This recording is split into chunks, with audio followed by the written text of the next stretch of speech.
The last thing you want to hear when you need your auto insurance most is a robot with countless irrelevant menu options. Which is why with USAA Auto Insurance, you'll get great service that is easy and reliable, all at the touch of a button. Get a quote today. Restrictions apply.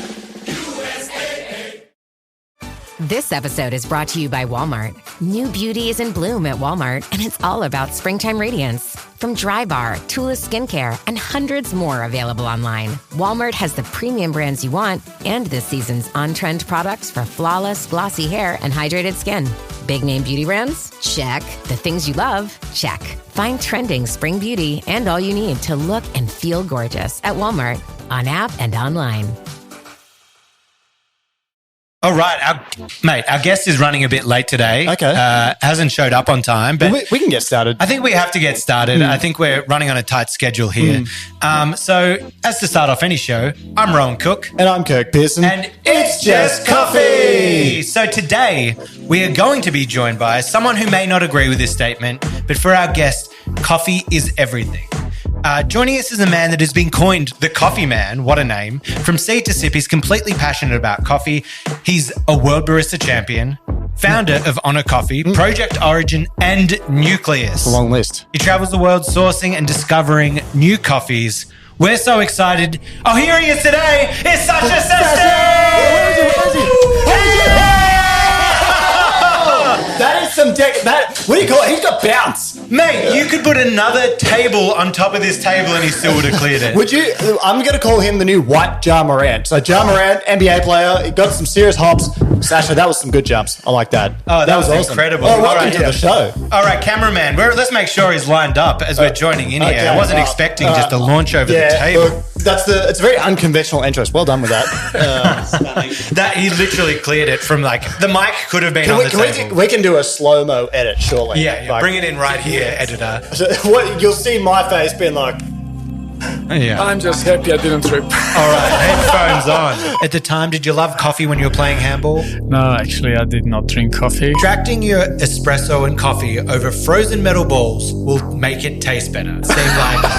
I remember that. We never could make that same coffee again. So we traveled to the farms for several years. Oh, he just pats the head. Yeah. He's patting the head. So he's got one hand on the waist. Nice. What was it like growing up in a war zone like that? Oh, we're back. Sasha just dived over the table. Jump man. I'm so hyped after that. It's hard to bring down the tone just to get into some conversation here, but we'll try. We'll do our best. First one, which is fitting as we sit here drinking a coffee that you've brought in, but we'll get to that in a minute. What's your go-to coffee every day? What's your go-to? Pour over in the morning. Yep. Yeah. Filter coffee? Yeah, filter coffee in the morning. How are you brewing that? What tools are you using? How are you making it? Depends of the process. Wash coffee, I'd love to put 18 grams in. Encourage a little bit more of that sort of flavor and falls. 18 in, 4 or 5 pours. Okay. Paragon. Yep. So you're telling us, just for the listeners at home who maybe want to get some insights on their brewing. So you're saying updosing that a bit. If we're doing a standard kind of pour over, I guess people do 15 grams or whatever. Yeah. So you're saying 18 grams, same amount of water through? So 18 grams in, 270 out. Yep. First pour, about 60 grams just to get that full saturation. Yep. And often, if I would prefer a little bit more sweetness in a cup, I would wait for 1 minute bloom as opposed to a usual 30-35 seconds. Just gets a bit more extraction. And then third pour, 50 grams.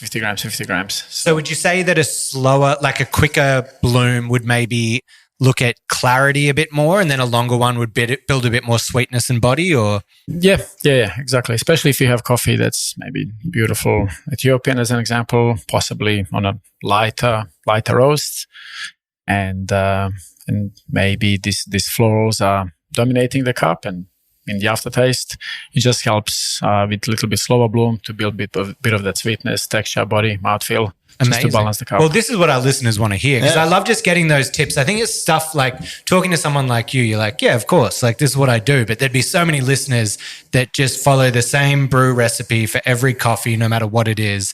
And I think it's nice to know those little changes and details that, we were just brewing up this coffee and you're like, grind a bit coarser and bring out a bit more of that passion fruit. Yeah, a bit more of that passion fruit in that. Yep. So as we talk about it, should we talk about this amazing coffee that we have in front of us? Yeah, should we bring it let's up now? So you just came back from a trip, right? Were you in Fiji? Yeah, in Fiji. Can you tell us about this coffee that you brought in? So this is Fiji Liberica. Short stories. Last year I went on holiday with a family. Learned that there's some coffee trees there. I decided to stay for a few days later to look for the wild forest coffees. And we found some Arabicas, but I was really excited to find Libericas. I love that species, and this kind of love and hate relationship. There's so many things I love about that coffee, and some other things I don't necessarily connect with. So to be able to taste really high-grown wild forest Liberica that has not been picked. So to summarize this, you're in Fiji, having a good time with the kids, by the pool, pina colada, wife and kids rather, and then information comes to you, oh, there's coffee here. Is there like a little thing You just smelled it. You didn't get the information. Is there a little thing in your brain that just clicks like, sorry, babe, you're gonna have to take the children home. I'm gonna hang back. I've got some investigating to do. Is that how it goes down? I decided to stay extra 3 days after holiday. So my wife and my daughter went home, and Alex, my boy, he loves traveling with me. We decided to go on the mountains. Yeah. And it was that's Is that just like considered to your wife and your daughter? Is that just like a classic Sasha move? Yep. Yeah. She deals, Betty especially, she deals with a lot, so she's used on it. I was going to ask you this in the pod later, but I'm just going to ask it now. So you literally, and we'll taste this. We all watched the Coffee Man documentary before doing this podcast. And for everyone listening, go watch Coffee Man. Yeah, look it up on YouTube. This thing is amazing. If you like The Last Dance with Michael Jordan, then you're going to love this, because it's the last dance of coffee with a bit more diving into travel and sourcing beans as well. Thank you. But like you're literally hunting for wild coffee in Ethiopia. What have you kind of found that coffee since you were looking, and what was it like? Yeah, actually, thanks for reminder. So yes, that year, that was 2015, went there. Unfortunately, I cannot remember now whether we arrived. Yeah, we arrived too late, so we could not actually see any coffee cherries. A few years later, I attempted to go there again, and this time with so many great friends, Agnieszka, John Gordon, and all of these amazing people. So we went to Mankira Forest. We came in the right time, and we managed to find a lot of wild coffees. These coffees, with a luck, we're going to be tasting for the very first time in this harvest in Panama, in our farm in Aris Estate. Wow. So very excited. It's been a journey. Is it now 6 years? We planted that coffee in Panama because I wanted to select this particular lot. It's 100% shade. There's a lot of forest. When you're there on a farm, when you look up, all you can see are the trees, similar in Ethiopia, what we found. They're loving life. I visit them every year. I talk to them. I give them a hug. Yeah. And hopefully we're going to be able to taste For you, is it just like insatiable? Like it's your quest to find this? Like even if it's next year, you might feel like some profound disappointment when you don't find it. But for you, it's just like, I will get this one day. I think we are all lucky and privileged to do what we love, and in this industry. And I love making coffees, serving coffees, chasing better flavor. I appreciate coffees, all the new things that when we taste, it's a great moment, but there's always more, and there's always bigger mountain to climb, and it just gives me so much more drive and passion. So now, excuse me, like Liam, Kirk, you normally book the guests in here, but I'm going to take a leap, and I'm going to say we're booking you in for when that coffee is landed, made, and we're going to do the first public tasting of that coffee live on the pod. All Obviously, you'll have it beforehand, but I mean, out in the public. Can we commit to that? Yeah, deal. We have a deal. Shake it up. I like that. We have a deal. An exclusive. It's just absolutely. coffee. And I just wanted to quickly ask on the wild coffee and that idea of things. Now, when you just find coffee growing randomly out, wildly going, is there differences? Like what happens from that stage to it being farmed? Okay, so when we went to this forest, it's when you look at a coffee tree, the stable, it's like this thick. So I've never seen coffee trees like that. And the Arabica trees, they're like 15, 20 meters tall. And so when you look at a tree, you would not think it's the coffee tree. It does not look like coffee tree that we know it. They're a lot taller, aren't they? They're so much taller, and there's actually no branches for first 5-6 meters. Wow. So luckily my friend here, he's very skinny, and so we could sort of lift him up. And I've seen you jump. You could just jump and grab a few jumps. So it's completely different, and even the cherries, when we were looking at them from exactly the same tree, like when we were pulping coffees and getting them ready for the seed, and we put little seeds in front of us. Some seeds on the same tree, they kind of a bit more rounder shape, a bit oval, almost like Eugenioides. Other trees are a bit more longer, kind of like these longberries or Harar coffees. And some beans were like round, kind of like a ball, but not this classic peaberry, like completely round. It sounds like just this hotbed of different species of coffee. And even on the same tree, some cherries are super red, other ones a bit orange with some stripes, similar to this Colombian. And all the different styles that are kind of growing in that one tree, do they actually have different flavor profiles in the way that they're growing? We don't know. So because when we picked these coffees, I had two choices. Hey, do I want to drink this now? Which I was so tempted. You're so close. You put it in a roaster and you can taste. Whip out your little portable roaster, roast it on this.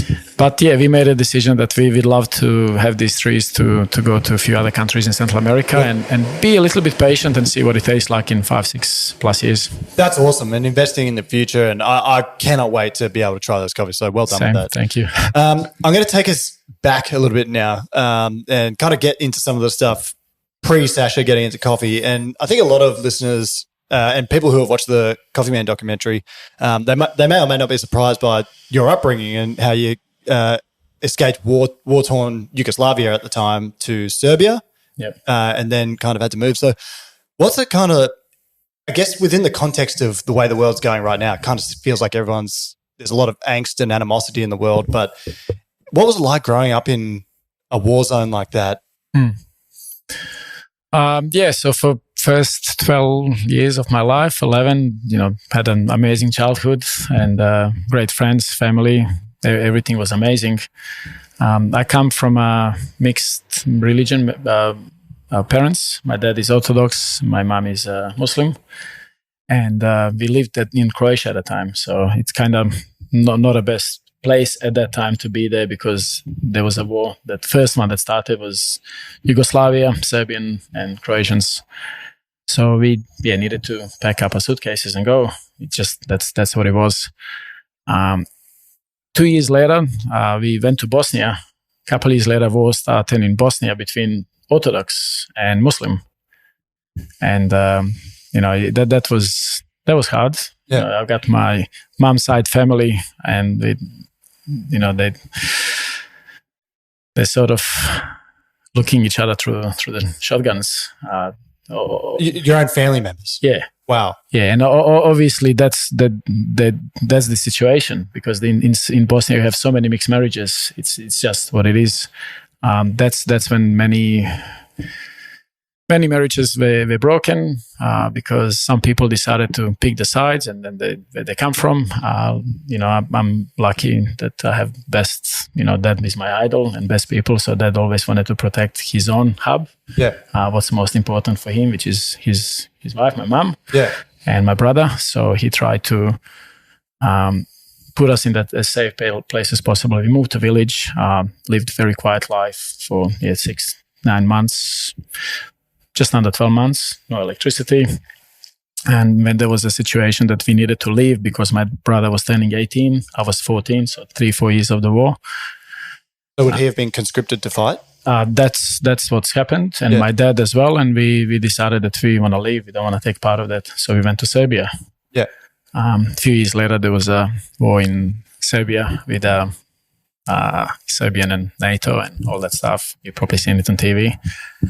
And that's when my dad said, "Well, that's enough. We got to get out of here and protect the family." So absolutely. Once you have your third move, you're like, okay. Australia it is. I guess hearing about this from you now and considering the current discourse that's going on about, immigrants across the world, really, it kind of makes me think it's like a lot of people that listen to this podcast will have a multitude of views on it all. But at the end of the day, people just want to live in safety and, you and your family get that and look at the opportunities you got and look at what you're able to do by moving to another country. And like, you just think about all the talented people out there that are in living in a situation like that now, but they don't have the opportunity, and there's a lot of the pessimism and quite negative discourse around them.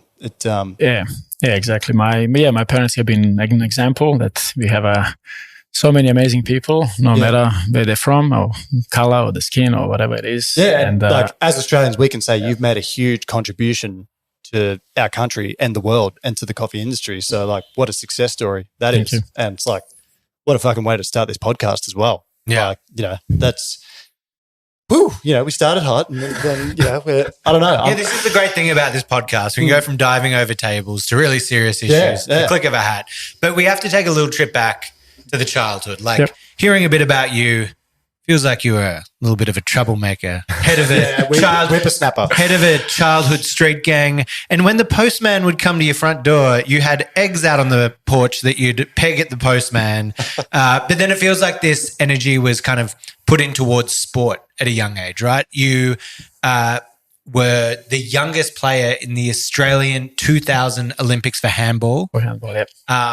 Voted as the best player on the team. 6 months earlier, yes. Yeah, 6 months earlier going into it. And obviously that energy and intensity has then been transitioned into coffee as well. But tell me about these earlier stages while playing handball, because I'm struggling to see that jump into the coffee world. Were you drinking coffee at the time? Did you love coffee when you were playing handball? No, actually, I did not drink coffee. My parents would always say, or my brother as well, he's always full of energy. It just, there's always that crazy buzz. And I loved being outside. I was, before war started, so lucky to be able to grow outside without video games or videos and just be there with the friends and play soccer, we create our own little Olympic games. I was practicing my handball skills by throwing the eggs on a postman as well. So, it was all practice. That was really good. There was investment in my sports career. So from where... Obviously had immense success in handball, and I kind of like have this belief that sports is such a good thing for every person to participate in, even if it's just a side hobby, because it can really accelerate you, those teamwork aspects and things like that. But I'm wondering, at what point did you decide you'll transition from sport to hospitality? Like, how did that? Yeah, that was probably a dark period for Sash, maybe darkest. As a kid, my goal was always to be high professional handball player. That's what I wanted to do. I woke up every morning with that in mind and trained since I was 14, 15, trained twice a day, even though during the war, I had a huge support from my parents. And when Olympic Games finished, as you mentioned, Sydney 2000 was amazing and challenging. It was a big roller coaster, high and low. I walked into Olympic Games as a MVP, best player in Australia. And first game I did not play. So we starting the very first ceremony. I'm about to go and play, and coach did not put me on. Later on, of course, I realized, okay, well, we're not going to win that game. It's not as important. I sit on a bench, it's fine. But being young and eager, you put your life into that dream. And the first game of Olympic Games as MVP, you're sitting on a bench for first half. I was frustrated. You're young. And that energy, I could not just shake it off during the Olympic Games. And just clarity, is that to protect you from injury, you're thinking? So from that game, what was that choice? Well, never got into it. And actually, that coach did not necessarily do his best job tactically. It was nothing to do that there's a problem between myself and a coach. Maybe tactic that was just not to the level that it needed to be. God knows what it was. I guess as a coach and mentors, we also need to communicate very well with our teams. So I just found it hard. And the following game, even though my brother was playing Olympic Games with me and he's my mentor, and in a handball, he's always been that wiser one, I simply could not shake that off. So rest of the Olympic Games, like game by game, I was at the bottom and slowly I was climbing up. By the time last couple of matches came, it was a lot better. But I had the big opportunity to go overseas, to play professionally. I did not do very well in this tournament. And then for 2-3 years, there was a bit of confusion. What do I do? My plan was to come here to Australia, receive the citizenship, play Olympic Games, and go back to Europe and play professionally. So In the meantime, I fell in love with my beautiful wife as well. So 2000, she was due to, she was in Australia for a few years. She was due to come back to Australia after being in Macedonia. So that needed to make some decisions. What do I want to do? At that time, we were not married. And if I go overseas now and look for the clubs, I want to be with Betty. And so for 2-3 years, there was a bit of dark age. What do I do with my life? And I've been preparing myself to play handball and go professionally and go to Europe. But then I have this woman that I love so much, and she's came from Macedonia to Australia for me, and I could not expect her to go with me to Europe. Very, very dark, very confusing times. 2003 came, I played World Championships, play absolute blast, best games of my life, became a bit mature, calmer. These situations could not shake me off anymore because I can control myself. I cannot control other actions. So I learned a big lesson, which I apply, today in my work. And fifth highest goal scorer in the first group. Australia made the best ever tournament ever. MVP, all of that. Huge offer to go to Qatar, and I said no. And the reason I said no is Betty was pregnant with Anna, and I would not be, I did not really want to be traveling with her baby. I slowly started falling in love with her coffee.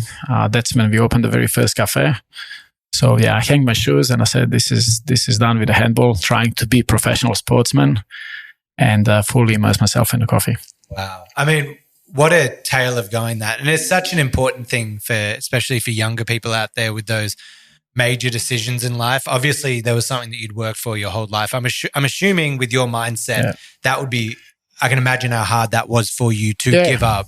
But look at what you then channeled that energy into. You took it on. And now you're have contributed some of the most to coffee out of anyone in the world. Thank you. Yeah, but I think, sport is amazing. It's a blessing that I've done it. And as you mentioned, growing up with a sport, we learn so many lessons. We can't learn this in school or in university. Like that camaraderie, like being there for your teammates. They're all things that transitioned into a great workplace. So that's... And just getting a little bit into that transition. So you found a spot. It was a bakery, and you just bought that, and that was your introduction to coffee, knowing nothing about it. Prior to that, I've done hospitality in TAFE, and sort of very practical. And I really fell in love with doing coffee in the TAFE and wines. And but I also decided, hey, I've got a baby on the way. I need a real job.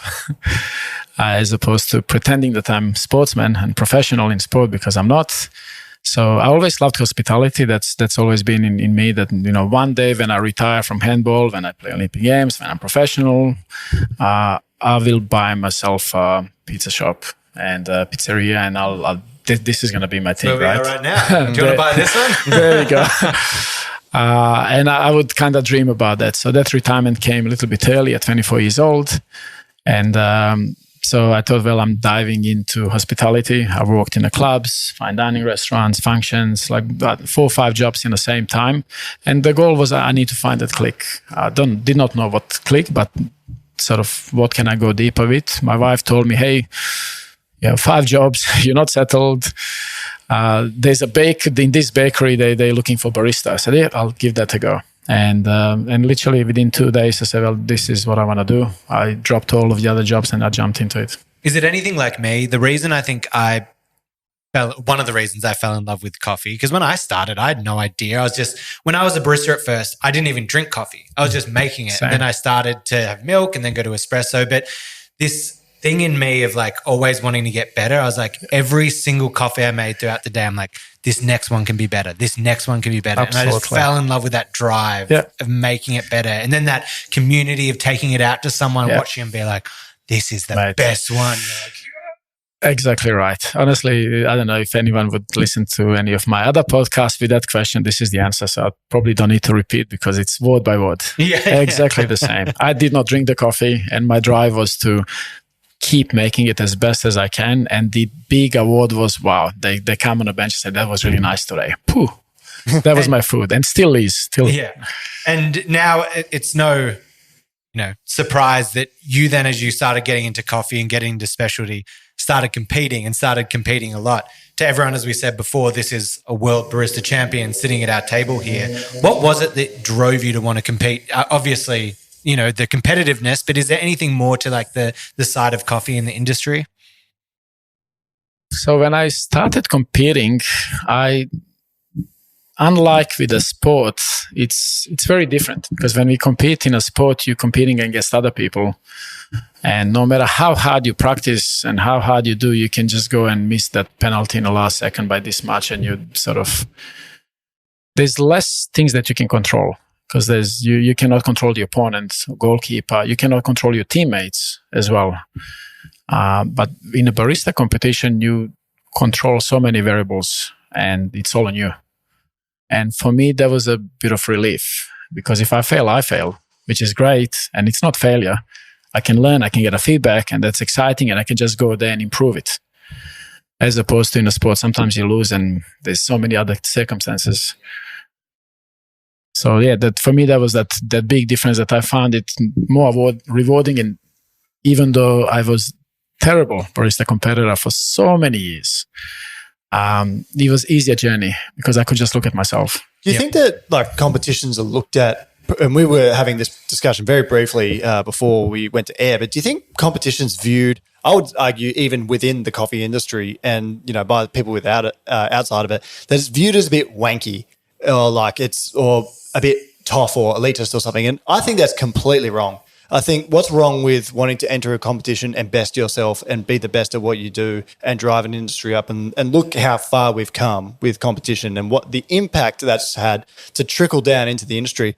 And I hate hearing people say, oh, I work in coffee, but I'm not in that scene, or I just think that's absurd. Why not? Like, I mean, we play golf. We hit, something with a club out in a field, like trying to aim for like this small little hole and be the best at that and fantasize over it, pay people hundreds of millions of dollars to do it. Why not try and be the best at what you do? Well, at least people drink coffee. Yeah, exactly. Everyone can drink a coffee. Not everyone can go play golf. Your thoughts? I mean, like for me, it's people can connect with it. They don't, and that's okay.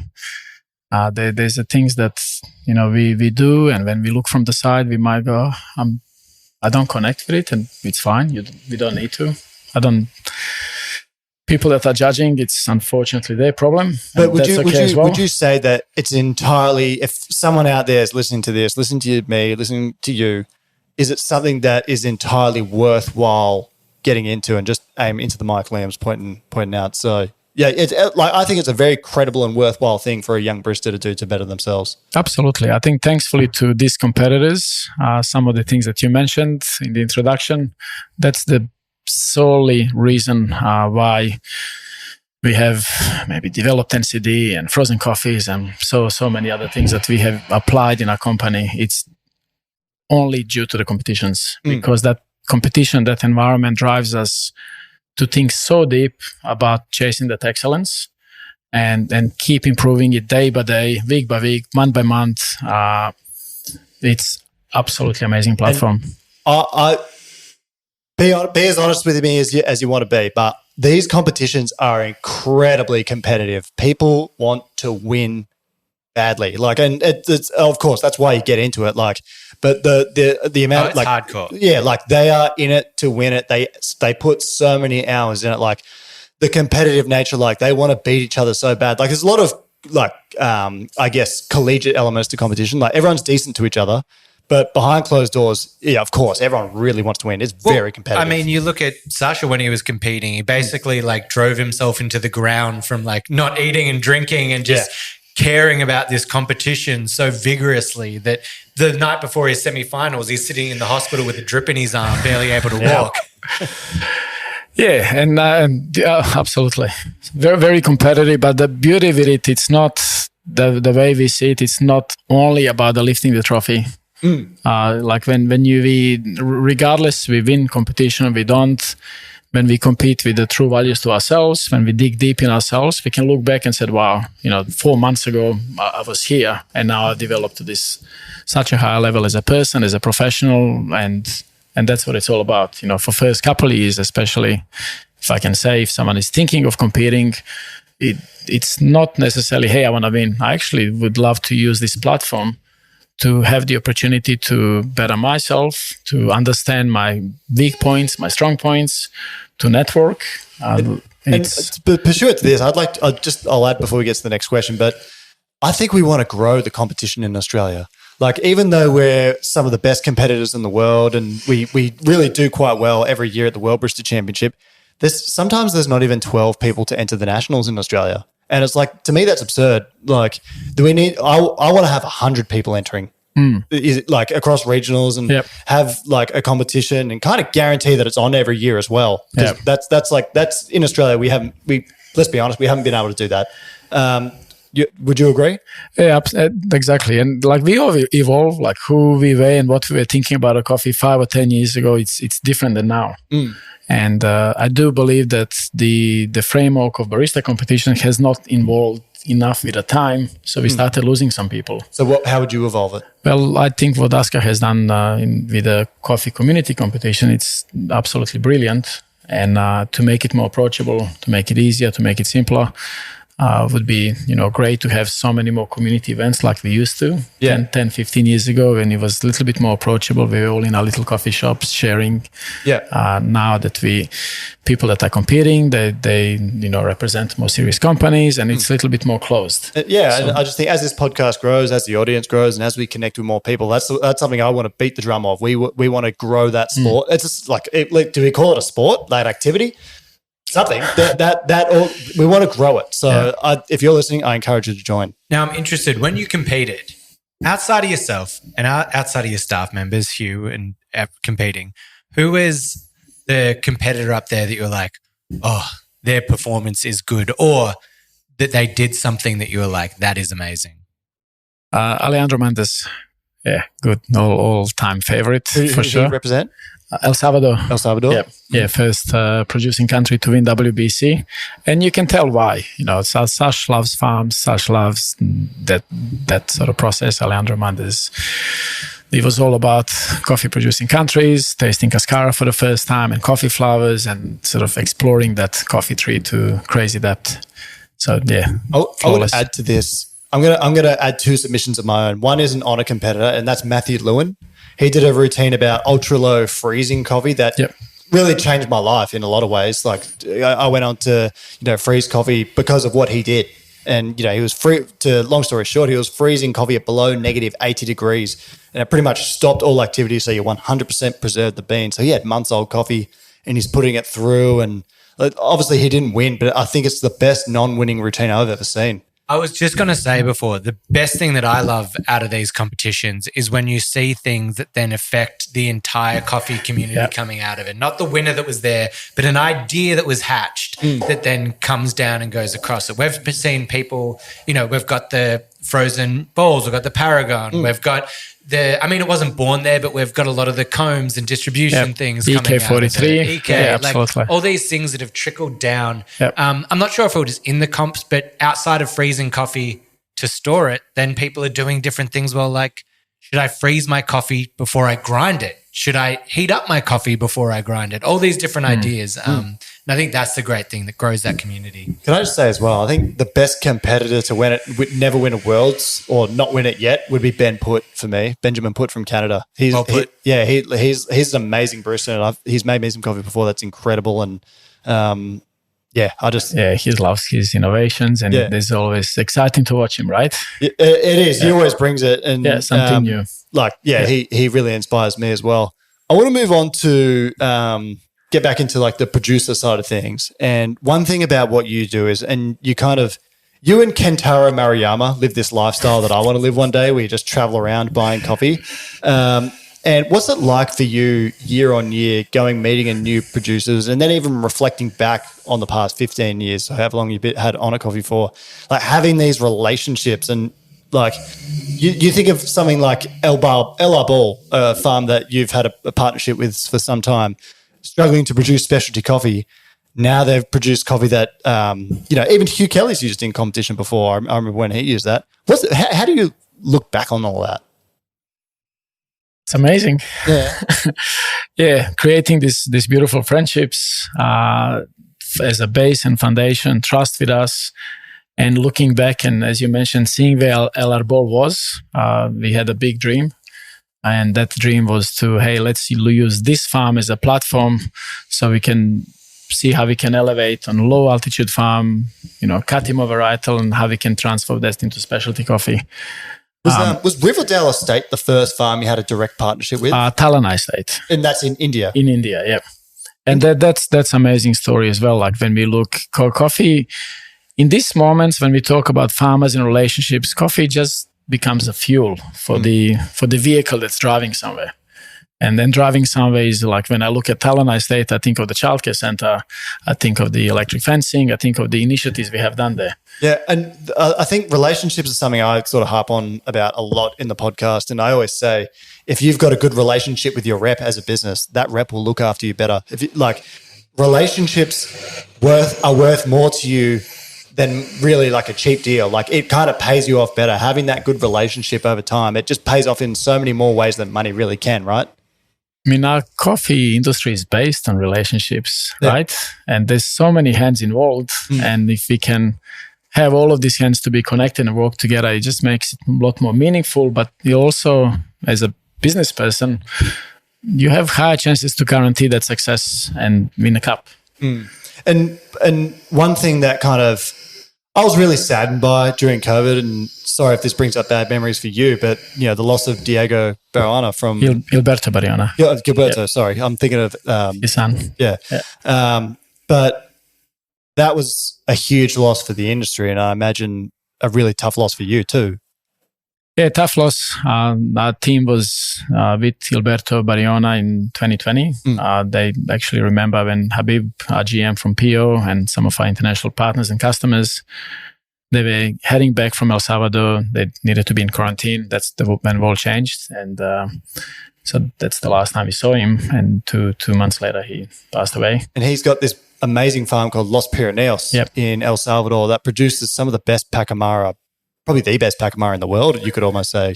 Absolutely. And some of the CM projects that you've had with him, I remember one year in 2019, I think, you produced some of the most amazing coffee. And this is part of life, I guess. And, without bad, there is no good. And even though we get to do all these amazing things, there's difficult things we have to endure along the way.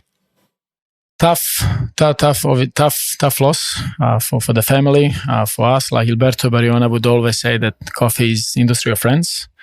I have his little sign or little flag, the memorabilia in my office. Every time when I open the door, I look at it.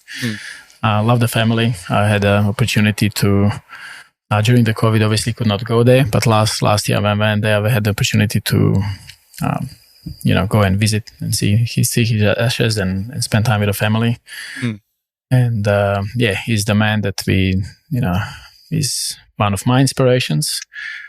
And I just hope we all remember him. And that's something that I really hope that it's like the way to sort of honor that is to remember him and thank him and enjoy the coffee. Yep. How did you, Rowan? Yeah, I was just going to ask, can you tell us a little bit about your relationship with Jameson Savage? How did that start? That's a funny story.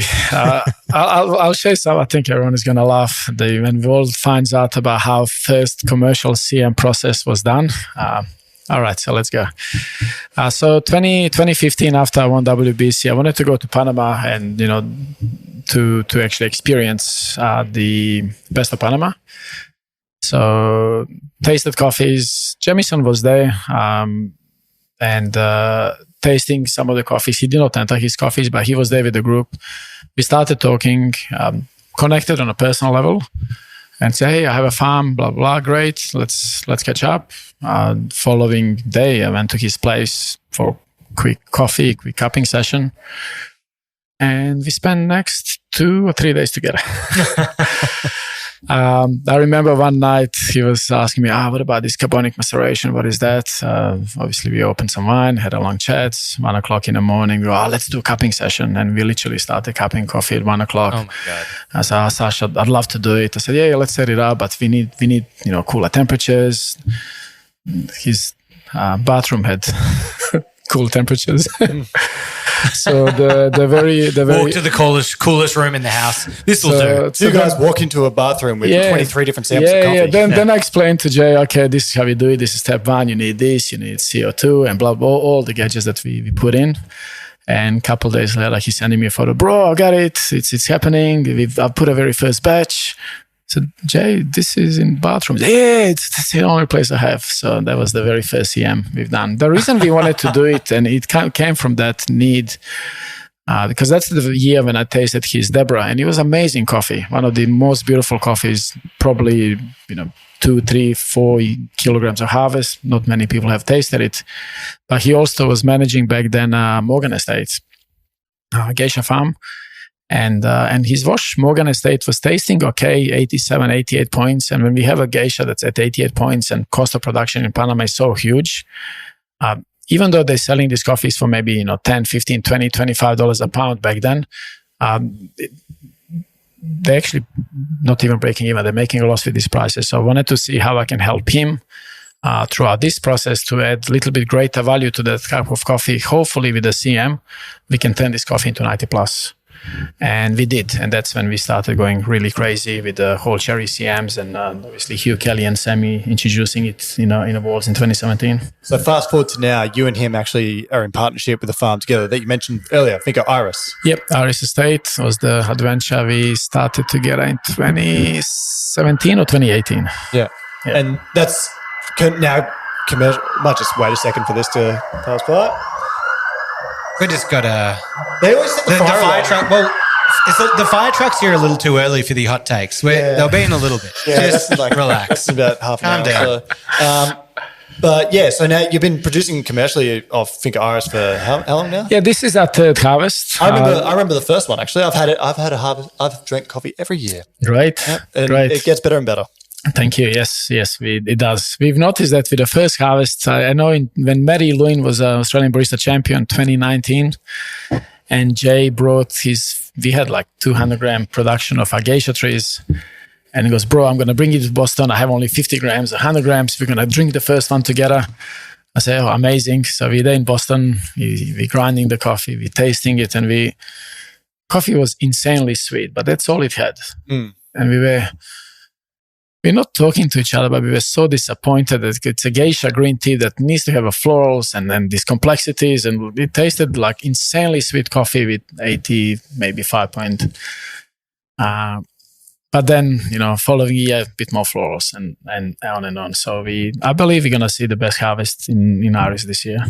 Rowan, I'm jumping to number 10 over here. Go for it. So you're probably most well known for being the founder of Ona Coffee, but you've got other wings like Project Origin and Nucleus. So just explain to people what you do with those as well. So Project Origin is a company we founded in 2014, green bean company. The heart and soul and purpose of our company is to work with the producers, elevate the coffees, the crops, and buy the green beans and sell and distribute to the roasters.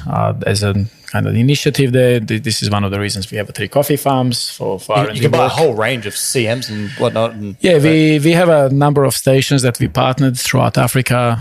Now Brazil as well, and our goal is that if there's opportunity for us to add value to this coffee, this community, this farm, that's when we go deep, work with them on our post-processing practices, all the way from picking to the cup. And now you're into Nucleus as well, developing tools. Yeah, Nucleus is an interesting one. We had a COVID for a few years, so we could not travel to coffee farms, and Sam, your little restless hands couldn't stop. You're like, I got to do something. So Sam was obviously doing a lot of work with a link with the Cafe Logic team. Myself got involved in experimenting with the Golden Rocks and with the Hugh Kelly as well, practicing for WBC. And And then COVID was a bird child of Nucleus. So let's just get into this because there's a few of these tools that we're going. So first off, extracting your espresso and coffee over frozen metal balls will make it taste better. Now, this might seem like...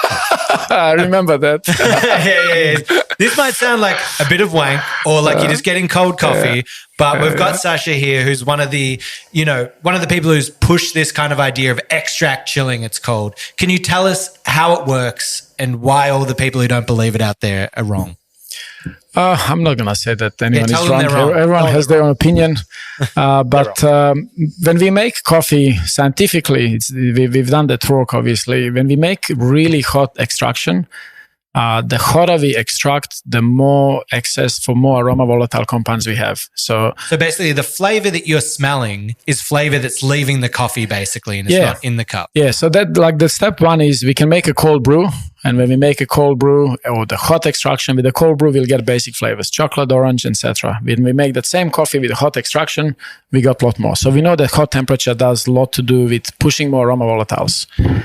But then the more hotter we go, the more we extract and the more we lose. And what I mean by that is after the extraction, we have a hot liquid pouring throughout the spout or V60. And that hot liquid, due to the really high temperatures, evaporates more and loses more of the aroma volatiles. And that's when we start smelling these beautiful flavors. And as Angus Mackey from Nucleus goes, Sash, you're losing all of these volatiles, you're damaging the environment. So use the rock so we can capture more of them. So that's the whole theory. We can go a little bit more complexity because coffee itself has, and we've done this work as well. Wash coffee, we usually have about 80 aroma volatiles. Natural coffee, we have about 120 aroma volatiles available. But when we taste coffee, there's only 10, 15, 20 aroma volatiles that we call above the threshold, so we can taste them. So all of the other aroma volatiles are below the threshold, means we cannot taste it. So Paragon helps to push more aroma volatiles above the threshold so we can potentially taste more coffees. And that doesn't always... So it might not mean that it's going to taste better. It's just like you can look at certain coffees and be like, let's see what else we can pull out. Oh, that's good. You know what? This coffee, probably not as good. Yeah, absolutely. And as we know, natural coffees would have another 40% more or 40 more aroma volatiles, and some of them are byproducts of the fermentation. Some people possibly would like this more intense soy notes or cheese or etc. And by doing extract chilling throughout all of the 5 pours, we know that we're going to get heavy aroma volatile compounds, and these heavy aroma volatile compounds will be more connected with some of the notes that maybe you don't want to drink. Yeah. And now the next question I have to ask is, have you ever been to a cafe where you've been served an infrared laser with your coffee? Because you have one called the Compass. Why are you serving thermometers with your coffee? This innovation is of gas, and it is a longer story, but it sort of came about when Angus Mackey was competing using a Kenyan CEM. Yep. And this is the very first carbonic maceration coffee, and it was insanely complex. It was just like explosion of flavors, and the coffee would change from sip to sip. And complex coffee, confusing coffee, and we know that insanely complex coffee in competitions, that they might not be as friendly because they hard to explain, they hard for people to connect with such a big complexity. And this is when Gus, being Gus, has always been very nerdy and very, very curious brain. So that's when he's done some collaboration with friends from Breville. And Gus came up with the very first prototype compass to use this compass to allow best and curated experience in a cup. And I've had it, and it's kind of great from a hospitality standpoint because you can't have the barista standing with you the entire time and yammering. So it kind of does that job for you. So you sit down, you get your coffee, you get the laser, and there's different temperatures on a sheet in front of you, and you keep measuring the temperature of your coffee and you drink it, and then you can see the different flavor profiles as you go down the coffee. And it's that crazy experience when you see the temp, you read it, and it matches, and you're like, whoa, it makes the experience so elevated.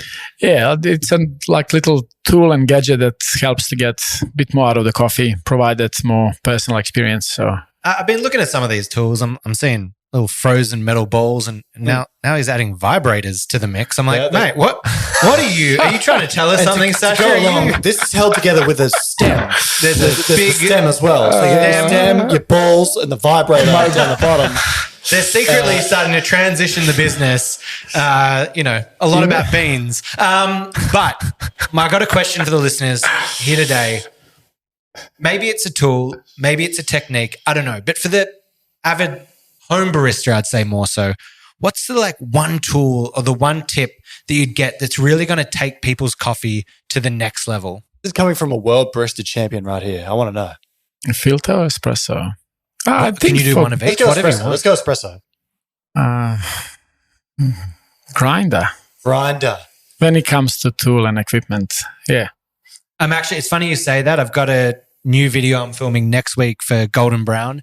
I'm doing cheap grinder, expensive machine versus expensive grinder, cheap machine. That's a good one. And we're going to do some run-through tests of medium dark roast, lighter roast, do a whole series of it to kind of see, for that home. And there might be different answers of what you want, but I think it would be interesting to test out. Yeah, grinder and scale. That's it. Grinder and scale. Grinder and scale. They're the two investments, obviously. Ratios, it's the easiest way. And why I love the scale, and people think, it's wank, I don't want to do all this kind of stuff. It's literally going to save you money because you dial in your coffee so much quicker. Whereas some people get a new bag of coffee and maybe burn through 6 or 7 shots before they get it. With a scale, 3 shots and you're there, pretty much. Now we're onto. We have some sponsors of this podcast, Sasha. So Rowan, kick us off. Who's the first one? Our good friends at Eco Barista. You've seen our beautiful golden brown bags. Kirk's got some in the works. Custom bags that they've worked with you to create. Now, Eco Barista, why wouldn't you want to do the eco thing here? They've got recyclable bags. They've got compostable bags. They've got their range of cups. They've got all of them, and they look great because you can design them yourself for your cafe. I've got them at my cafe. The ice cups sell like crazy. You want to sell cold brew ice lattes, you get the Eco Barista ice cups. Yeah, and what I love about it, you had we were working with Reground the other day, and they pick up the plastics, the soft plastics of these bags. And what Eco Barista are doing, they're using high quality plastics to make sure that they can be recycled and used again. So if you want to get Eco Barista for your cafe, just go to the website ecobarista.com.au and you'll get 15% off your first order. I was talking to a customer that came into my shop today. He was like, you know what? I've got a coffee business. Because of you guys, I'm going to Eco Barista. So it's working. Well, would you say that you're an eco warrior? No, I'm an Eco Barista. There it is. Yeah. And very exciting, hot off the presses. I've put this in front of you. He's got it. He's ready for this. Ready. Guess who's going to be podcasting live from the Melbourne International Coffee Expo? Mice? Don't say it. Don't say it. It's Rowan Cook. It's Kirk Pearson. And it's just coffee. This is huge. MICE is the only dedicated coffee event in the Southern Hemisphere. And we're really turning it up this year. We're going to have the best roasters. We're going to have the best brands. All these different things that you can see in Australia. MICE is revamping, baby. I'm loving it. They've got the Roaster Alley this year. And this is what I love about it. They've got 70 roasters lined up to be there. So when you can go, you can taste coffee from all the best roasters around Australia and try it out. That's what I want to be doing, sipping some coffees while I'm there. Well, I'm going to be learning from the brightest minds, tasting exceptional coffee and mingling with lots of people, of course. Yeah, lots of coffee pros, just doing business, But the great thing is we've actually got our own stand. So it's going to be the It's Just Coffee stand. You can come on down. We're going to be doing live pods. We're going to be doing our famous extra hot take with 2 sugars. And we're going to have coffee pros down there. So there's bound to be some extra hot takes. I've got one right now. Oh, you got a hot take? This is going to be awesome. MICE is coming back. We're bringing it back. Yeah, so make it great again. So come on down to MICE, the world's destination for coffee. Come say hi to us. We want to meet all of you. And come down and have some of the best coffees in the world. So running from the 20th to the 22nd of March, visit internationalcoffeeexpo.com. That's internationalcoffeeexpo.com. How did they get that domain? They didn't go for the MICE domain. It's like they could have, maybe they missed out on that one. Or maybe they're planning for the future if they go outside of MICE. Oh, You know, maybe, I mean, outside of okay. Melbourne, if they go to Sydney, they're like, well, we can't call it that. So just International Coffee Expo. Actually, we've exited the ad read now, but I do want to say, I think I hear a lot of people say that the expos overseas kind of outpace Australian expos. And like, it's one thing for us all to kind of, I feel like it's been lackluster in the last few years, but I definitely want to be a huge advocate for bringing it back up and making it the great expo we want it to be. I mean, we've got to be the community that get behind it. And with stuff like the Roast Rally with 70 roasters, that's what I feel like I was missing. Like, I want to go back. I want to meet not just the coffee, but I want to meet the people behind all these amazing roasteries and go through. So I think it'll be a lot of fun this year. Your thoughts? Make sure you come to Mice. Well, Sasha says it. Kirk says it. I'll see you there. No, I love that. And I like that you endorse it as well. So I've got a question for you. Where do you see like coffee going in the future? Like, I think Australia has a few unique issues going on right now with inflation and obviously the cost of coffee going up. Where do you kind of see the industry going in 5 to 10 years at the cafe level? Yeah, wow. Well, I think trend internationally, what we can see, and possibly in Australia, starting to happen, omakase service. I think that's really, for me, it's always going to be small, we know. And just like what we were mentioning earlier, we have a fine dining in restaurants, and we can go behind the corner, have, tacos that's just amazing. And I believe we finally, for our industry, I think it's important that we can go and present that coffee at a more elevated level. It's really important for us. We've all been baristas for so many years. For us, doing it for so long, when in our beginnings, barista roles has been extremely underappreciated. It still is not considered as a career, as the role. And being able to push that industry, push that service, provide greater experience would help to elevate that role. Similar like with Formula One, all of these people are investing so much into their brands, and that ideally filters in the motorsports. Do you think it can there can be such thing as a career barista in the future? Because we had Matt Perger on the podcast a few weeks ago, and we were talking about how AI will disrupt a lot of industries, and that gets me thinking. Like, there are so many people that come to my coffee shop that work a different job that they hate, and I just know that if I could pay them the same as what they're doing, they would jump ship and change jobs to what we do. I think barista role needs to evolve. Yes, I agree. And robots cannot replace human touch. Yeah, no. And in the same time, we should not be robots. If we currently in many coffee shops, our roles are very robotic. And that becomes, I guess, boring. You don't connect with it. But the reason you started being barista is because you want to have that human touch, that interaction. And when someone says, wow, that was really good coffee, it makes you feel good.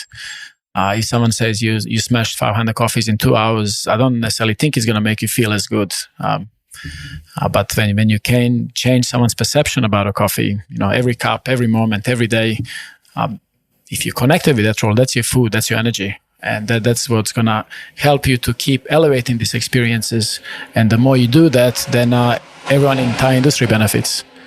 Barista roles are here to stay. But we also need to make sure that our roles do not become redundant. And we need to make sure that it's our responsibility that we are evolving with the industries. And that's my thoughts. Maybe we need to have it.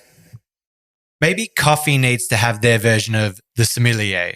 Or like, I know we have barista and that could be it, but maybe there needs to be a new title that we're going to invent that is that next level up, that it's like, I know they have head barista, but we need the sommelier of coffee kind of thing. Exactly. And that's the beauty with the AI. AI can help us to achieve that because the less repetitive work we can do, if we can use technology of AI to use the data board and the data to dial in the coffee easier in the morning, we have more time to connect with the people. And this is 100% the point, that it's complementary to what we do. And I don't want anyone to ever think or misconstrue that we would, as a podcast, lean either way. That's not what this is about. It's, enhancing kind of both to make the industry better. Like, I'm not pro automation to death, like for reasons like you outlined, and nor am I pro just keep it manual forever. Yeah. So, and at the end of the day, like, we have a coffee shop owned by us, our group, Ona Coffee in Sydney.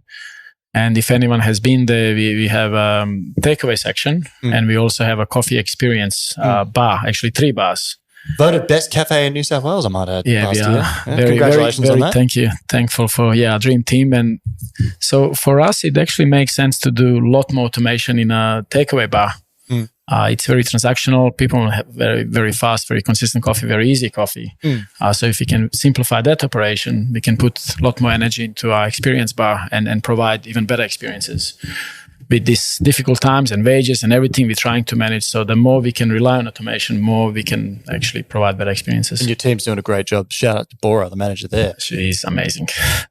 I'm going to jump. I feel like we know what we're optimistic about. We've chatted about that. Yeah. I'm going to go into... throughout your career, I think, there's a lot of young people out here that are probably listening to this, or a lot of people in the industry that kind of look up to you, and we all go through like hard moments. Like, what have been some of the difficult challenges you've endured in your career, and how did you overcome them? Okay. So that's a good question. This 2010, I believe. 2010, Ona Coffee started in 2008 in a garage, in a little shop. At that time, I had a couple coffee shops, small roastery, small garage, probably 30, 40 square meters, with kind of small office training room. And Melbourne has been my inspiration for so many years. It's always been ahead of Canberra. And I would come here to sort of try coffees in a coffee shop, cup. I've had a chance to cup for the first time ever. Fell in love with the process, and I wanted to bring that experience to our team, about 30 employees. And so, roasted samples on my 10 kilo has guarantee. Somehow, I don't know, I'd love to taste that again. Printed all of the Cup of Excellence score sheets. I actually came to yes, that's right. I've done Cup of Excellence training in Melbourne, organized by Mark Dundon, an absolute legend. And I had all this energy I wanted to share it with our team so they can connect and immerse with the coffee. So spend full day roasting, spend another day preparing coffees, cupping. Invited everyone to come for the session after work. And I invited one particular person that did not work for us back then. He was serving Ona Coffee, a crazy latte artist, Sam Cora. And I said, you seem interested in coffee. Would you like to join? So we run cupping session for an hour. But then as cupping session went longer, everyone disconnected with what I was doing. And then I said, okay, now we're going to cup coffees, we're going to score them, we're going to talk about it. And I said, what did you guys taste? So, and they're all looking at me and said, Sasha, this is not what we want to do. You know, this is nighttime, I work all day, I'd love to have a beer, watch footy. This is not really us. Why don't you just write down flavor notes about a particular coffee and we'll tell this to customers and so be it. I think that was the hardest moment, to be honest, because I felt lonely. And when you feel lonely, it's difficult. It's tough because, you're the only one in Canberra that at that time you think it cares, and obviously in your head you exaggerate. And I guess it's hard to get people to buy into your dream as well. Yeah, exactly. So that was the biggest learning, that if we want to do anything and if we dream, we need to have people that align with our vision. Know that they're out there. Surround yourself with like-minded people, similar goals, similar, Yeah, exactly. And that was kind of when I closed that door, because everyone left. No one stayed to clean up to help me. So I cleaned up, and Sam goes, should I help you to clean up? I said, if you want, whatever. So he's cleaning up, and I'm looking at this guy, and he's smiling. He seems like he had fun. I did not even talk to him, because then as I was closing the door, he kind of opened up a little bit more. Sam was very shy back in the days. And he goes, this was so good. I really like this Yemen and this coffee and this Hara tasted like blueberries. So that's the night that I kind of thought, well, this is tough, this is challenging, and I need to change something about what I'm doing. What did you change? I decided to sell the shops. Because that did not work. I could not do it with that way. Decided to scale up and where I'm going to work and slowly start building the team. And I employed Sam following week. Yeah, right. Wow. So you kind of restarted, I guess you could say. You're like, all right, well, that was like one of the biggest realizations for you. So you kind of cleaned out shop and built it again. I wish I had your gut. Sorry to cut you off. I wish I had that gut. That it feels like you just have an instinct in you. Like when something feels wrong, it's wrong, and when it's right, you know what to do, Yeah, it was tough. Growing family, 2 kids. Alex was sort of a couple of years old. Hannah was 6, 7. Huge mortgages for business. So it was tough to sort of manage, because sometimes we are trapped in the work because we need to do it to support. We managed to get out of that mess. Not soon, but took a while, and start building that team of people. Since then, you've traveled all sorts of places. We were just talking about how much you're traveling and planning to travel this year. Over the years, I want to know, irrespective whether it was on a cupping table, an espresso, a filter, whatever, what are the 3 best coffees you've ever had? Yeah, this tough question. Not like God. Okay, top 1 definitely 2021 Yugoslavia campaign. We worked on that coffee for a year and a half, and wow, it was. I've got to come clean here because I've roasted Yugoslavia on this podcast before, and clap back at me right here, right now, if you like. And I've spoken to Matt Winton about this. On its own, I think I'm just the type of person I simply cannot drink it. But when it's blended with things, it really does accentuate coffee. Yeah, and that's kind of one for the world unfortunate thing that not many people have tasted Yugoslavia in that form. As I mentioned, worked on it. Things have this particular lot. It was only 4 or 5 kilo production that we had.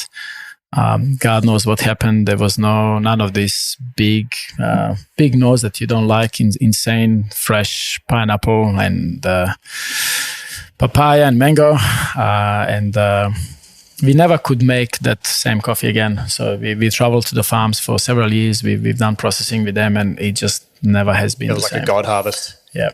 So that's number 1. So that's number 1. Again, Hugh Kelly has made me some of the best coffees I had. So 2017, Hugh Kelly's coffee, carbonic maceration, first natural process. Finca Deborah Stratus, was it? Finca Deborah Vivid. Yeah. Vivid. Yeah. And third one, there's a lot of number 3 coffees. So I'll probably maybe say these 2 as my absolute highlights. I'm not sure for number 3 like this. This VJ that we just had here. Could pop a Fiji. Yeah. I will say, I think one of the best coffees I've ever had from Ona was, I'm going to call it pound for pound best, and that was Ethiopia 1211. That was the best ever CM copy you've ever done. And people must be listening to this thinking, geez, God, what was that? That was used to make some of the best blends you've ever done. That coffee was amazing. Bring it back. Thank you. And actually, maybe third one is raspberry candy, because a lot of that 1211 is being in raspberry candy still is. Yeah, right. Well, it leaves a massive legacy. Yep. Okay, there you have it. I'm with you on the third one. Now, Saj, are you opening in Dubai? Yes. So a couple handsome lads there, not me, but a couple of our handsome lads will be heading over to Dubai to be doing the live pod over there. Do you have any advice for us? Anything as we enter Dubai? Oh God, Dubai is amazing. I love Dubai. Super exciting coffee culture. I don't have advice. I'm sure you're gonna enjoy it. Dubai reminds me of this crazy energy that I can say we had, because when you're maturing in industry, like these teenager years that we had here in Melbourne, in Australia, maybe 10, 12 years ago. That's where Dubai is at. But they are brewing some of the amazing coffees. Fit outs are beautiful. And what I really love about Dubai, that people, they are very, very, customers are so connected with the coffees. They know a lot about coffee, and possibly more than some of us coffee professionals. Interesting. I get a lot of customers from the UAE and Saudi at my shop, and I totally agree. They're very nuanced and they're very aware of what coffee is. One thing I want to ask before we wrap up is, what are some of the things you enjoy outside of coffee nowadays? Like, I love knowing this about people. Sport, handball is still with me. I'm spending time with my family, my friends. I love podcasting. Podcasting. I love jumping. I love you guys. Jumping. Yeah. All right. Well, concise. I like that. And for the final question, I shotgun asking this one as well. This is Kirk's go-to. It's always yours, baby. Always jump in. If you could have dinner with one person dead and one person alive, so bring him back from the dead, go out to dinner, and then you're a live person, who would it be? Why don't we offer you right now, Kirk, and the answer can just be both of us. Okay, all right. Okay, all right. Well, that would be nice and intimate. But no, please. Your actual answer. Your actual answer. if I can have dinner with one person, did you say like one person who's no longer with us that you could resurrect just for one dinner? Ask him whatever you like. Who would it be? I would have dinner with my uncle that passed away and spend time with him. He's my, he's someone that I love. He's always been there for me as a kid and always chined me up. And I think a lot of my, when I was a kid, I loved him more than my dad. And all of these stories about the eggs, he would celebrate my successes. And, he was your enabler. He's absolutely legend. I would sometimes throw the rocks and break the window for my neighbors and goes, Sasha, get in the house. Why is he yelling at me? He's always good with me. And then he comes and says, that's good that you've done this. I don't like this lady. Tonight we're going for pizza for celebrations. Great, I'll break her window again tonight. No, don't break it. Honestly, he sounds awesome. Yeah. That's beautiful. Yeah. And now to your one person still with us.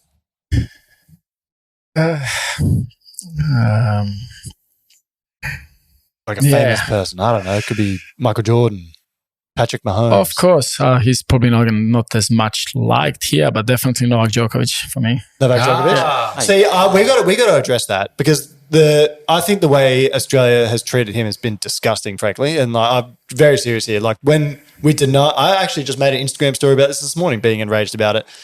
The Minister for Immigration here has discretionary power to block anyone's entry into Australia on character grounds that they just deem upon.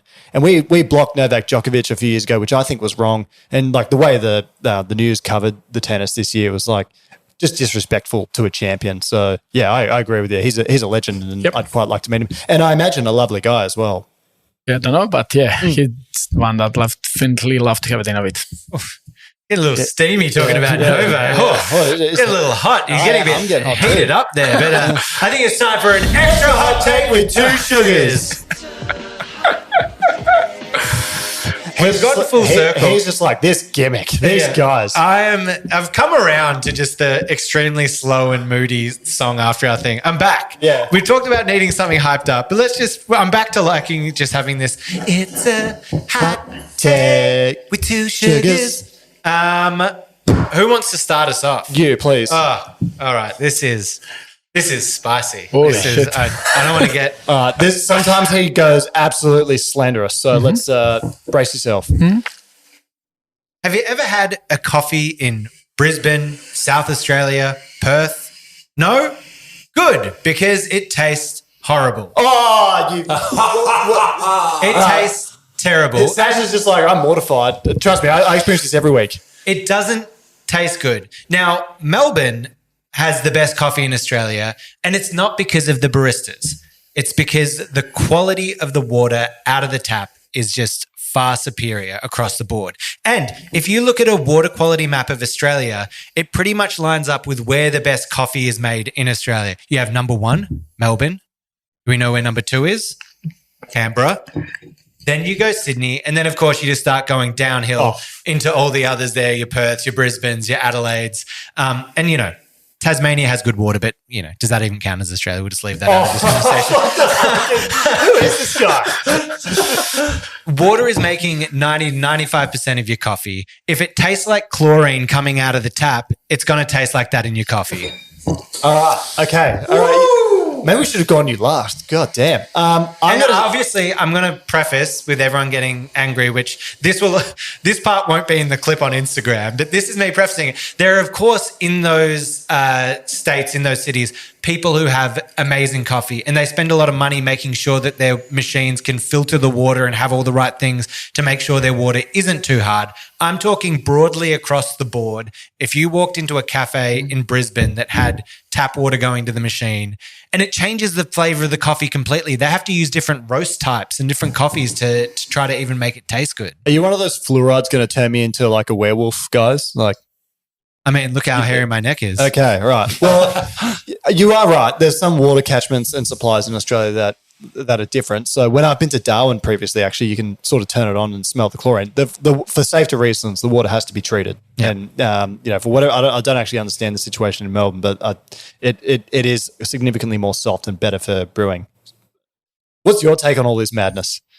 I think in Melbourne, something like 31 parts per million or something like that. And then when you get over to like Perth, you're looking at like 360 million parts per million. Sorry. Yeah, I think you opened strong, but there's a lot of you're backing yourself up. So it makes sense. It makes sense what you're saying. Yeah, of course. Water is a huge part. In my opinion, depending, are we extracting filter or espresso?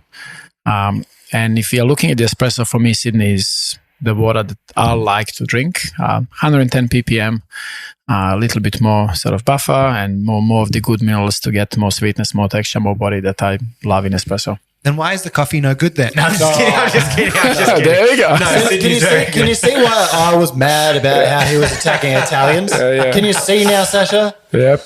I'm not attacking anyone. It's just water science. But that's super interesting. Like looking at the water, like you saying Sydney having more buffer. It is interesting looking at like what's in there. It's funny as we start looking at, obviously there's Apex Labs who are doing the different mineral concentrations to add to your coffee and that kind of thing. And people, again, will call that wank. But I'm like, you're already doing it. By using tap water, you're already using water with a different mineral concentration going in there that's going to affect how your coffee tastes. So I think it makes sense. Yeah, well, that is a hot take to start the hot take section, let me just say. Sasha, I'm going to go last today if you don't mind. Okay. You've packed an extra hot take with 2 sugars with you? No. Okay, all right. Well, Sasha has not got an extra hot take. While Kirk rambles and everyone like kind of blocks their ears, you can think of a... If you've got one, maybe cook one up. But my hot take today is actually not a hot take. It's more of a warm embrace. Yeah, I can explain this. So I had a friend come into the shop the other day. His name's Jake Morris, and he came in and it was good to see him. I hadn't seen him for a while, and anyway, so as I left, he gave me this hug, but the hug was like a hug with an expansion pack or something, right? You get a game, then you get like the second edition. So he goes in and he gives me the hug, but then he does this little move with his hand and he puts it there. Kind of like you're on the back of your head. Yeah, on the back of the head. So he's a tall gentleman. So can I demonstrate on you? Yeah, okay, he's tall gentleman. What did I hear? Tall gentleman. Taller gentleman. I thought you said tall gentleman. Take your headphones off just for 1 second. All right. So I'm going to pretend I'm a short king, but I'm going to pretend he's here. And all right. So you go in like this. So no, you stay down. So I'm going to pretend I'm the tall guy. So come on, give me a hug. Then he goes like this with his hand. For those listening, Kirk is currently... Like just he just like pats that. the head. Yeah. He's patting the head. He's got one hand on the waist. Nice. Do you want to go? I would love some. Come in. All right, so I'm gonna demonstrate here. So it feels good, right? It's like this little bonus. It's like you buy the extra bonus. Yeah. It's like the extra fries in the bottom of the McDonald's packet. So you go in. Yep. Just, Feels so nice. Where is this going? It can't be somewhere good. The technique. I had to come on and talk about it. He gave me that hug, and I'm thinking, Jesus, like what? It was like a lot. I was like, what's that you're doing with your hand? And what are you fucking laughing at? I'm just trying to figure out where this is going. It felt great. Yeah, well, That feels good. Yeah, it feels really good. Got Sasha's support. Yeah, it felt really held. So comforting. Very comforting. Yes. Incredibly comforting. Thank you, Kirk, for You that. You're up to something. I know you are. We're up to nothing. What do you mean? No, I know. I see that look in Liam's eye. He's pointing down there. He's throwing him out there. No, and- I'm looking back there because I thought I'm going to get I know you and you're coming with a hot take that's a warm embrace. And I feel like I'm about to get whacked over the back of the head by someone. No, you're not. The idea of it is that you're is Sam? Anyway, go on. I feel like I'm about to get fucking ambushed by. No. I don't know. Sasha, what's going on? Are you in on this? Is this part of you? No, Kirk. This is honestly we got prefaced before for the listeners. Kirky really warmed us, ready for a warm embrace. And my question to you is did you feel uncomfortable or did you like it? Well, it's quite good. I thought, Did you ask for another hug or? Yeah, I was like, do that again. Yeah. I was like, you. I was like, yeah, exactly. It's just awesome. just one more. Try if you're outside, if you're listening at home. It must be nice. I don't think I've ever been embraced like that in my entire life. I'm just saying, Jakey Morris in very. Would you like a hug or? Sure, if you want to give me a hug. No. Oh yeah, no, okay, just go. No. Okay, yeah. Actually, I agree with you. Him. No. All right. Pardon the language. So he wants Coke. I will remember you. Now my phone's vibrating out of control.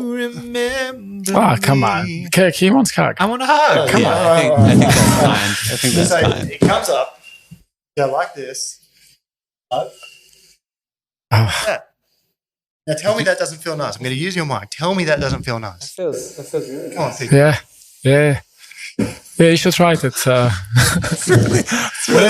Whatever your bit is, you've given up your element of surprise. No, what are you talking about?